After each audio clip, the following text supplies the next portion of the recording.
تب ظفر نماتی نے جواب دیا، اسی لیے میرے خیال مجھے جواب سکھاتے ہیں۔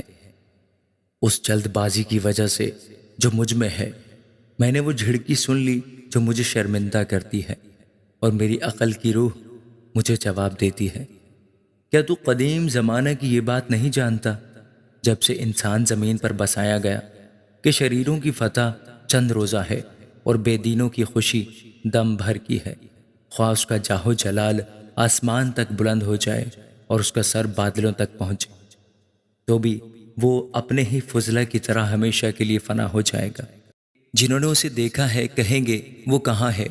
وہ خواب کی طرح اڑ جائے گا اور پھر نہ ملے گا، بلکہ وہ رات کی رویا کی طرح دور کر دیا جائے گا۔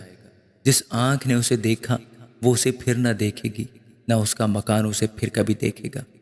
اس کی اولاد غریبوں کی خوشامد کرے گی اور اسی کے ہاتھ اس کی دولت کو واپس دیں گے۔ اس کی ہڈیاں اس کی جوانی سے پر ہیں، پر وہ اس کے ساتھ خاک میں مل جائیں گی۔ خواہ شرارت اس کو میٹھی لگے، خواہ وہ اسے اپنے زبان کے نیچے چھپائے، خواہ وہ اسے بچھا رکھے اور نہ چھوڑے، بلکہ اسے اپنے منہ کے اندر دبا رکھے، تو بھی اس کا کھانا اس کی انتڑیوں میں بدل گیا ہے۔ وہ اس کے اندر افعی کا زہر ہے۔ وہ دولت کو نگل گیا ہے، پر وہ اسے پھر اگلے گا۔ خدا اسے اس کے پیٹ سے باہر نکال دے گا۔ وہ افعی کا زہر چوسے گا، افعی کی زبان اسے مار ڈالے گی۔ وہ دریاؤں کو دیکھنے نہ پائے گا، یعنی شہد اور مکھن کی بہتی ندیوں کو۔ جس چیز کے لیے اس نے مشقت کھینچی اسے وہ واپس کرے گا اور نگلے گا نہیں۔ جو مال اس نے جمع کیا اس کے مطابق وہ خوشی نہ کرے گا، کیونکہ اس نے غریبوں پر ظلم کیا اور انہیں ترک کر دیا۔ اس نے زبردستی گھر چھینا، پر وہ اسے بنانے نہ پائے گا، اس سبب سے کہ وہ اپنے باطن میں آسودگی سے واقف نہ ہوا۔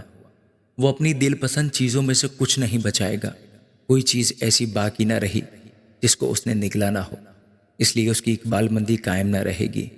اپنی کمال آسودہ حالی میں بھی وہ تنگی میں ہوگا، پر دکھیارے کا ہاتھ اس پر پڑے گا۔ جب وہ اپنا پیٹ بھرنے پر ہوگا تو خدا اپنا قہر شدید اس پر نازل کرے گا، اور جب وہ کھاتا ہوگا تب یہ اس پر برسے گا۔ وہ لوہے کے ہتھیار سے بھاگے گا، لیکن پیتل کی کمان اسے چھید ڈالے گی۔ وہ تیر نکالے گا اور وہ اس کے جسم سے باہر آئے گا، اس کی چمکتی نوک اس کے پتے سے نکلے گی۔ دہشت اس پر چھائی ہوئی ہے، ساری تاریکی اس کے خزانوں کے لیے رکھی ہوئی ہے۔ وہ آگ جو کسی انسان کی سلگائی ہوئی نہیں اسے کھا جائے گی۔ وہ اسے جو اس کے ڈیرے میں بچا ہوا ہوگا بھسم کر دے گی۔ آسمان اس کی بدی کو ظاہر کر دے گا اور زمین اس کے خلاف کھڑی ہو جائے گی۔ اس کے گھر کی بڑھتی جاتی رہے گی، خدا کے غضب کے دن اس کا مال جاتا رہے گا۔ خدا کی طرف سے شریر آدمی کا حصہ اور اس کے لیے خدا کی مقرر کی ہوئی میراث یہی ہے۔ آمین۔